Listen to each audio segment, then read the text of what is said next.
Hey guys, it's Miss Borgnis. Today we're going to be making one of my favorite easy game day snacks or appetizers for your family dinner. It's an easy veggie pizza that uses crescent rolls and some nice veggies, and you can kind of mix and mingle your favorite things in it too. So the first thing we're going to do is we're going to open up this pack of crescent rolls. There are two different methods to this. You can use a spoon right on the corner, or you can use my favorite method, which is to bang it on the counter.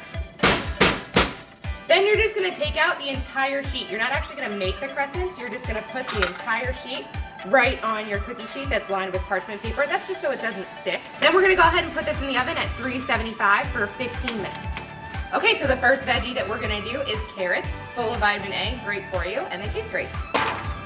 All right, our next veggie is peppers. The thing I love about peppers is it just makes it pretty. You can use all different colors. Okay, so while that's in the oven, we're gonna make the sauce that goes on it really quick. The first thing we do is we get some fresh guacamole. You don't have to use this. This is just kind of like a secret special way to do it. Then you're gonna add your cream cheese. You're gonna add some sour cream. And then I like to add a little bit of ranch, and then we're just gonna start up. Okay, so we're back. We made our crescent rolls. We let them cool all the way. We're gonna go ahead and put our sauce on top, and then our veggies. All right, so you can put cheese on these if you want to, so we're gonna go ahead and put some cheese on top. And then we're gonna go ahead and add our veggies. Just sprinkle them anywhere.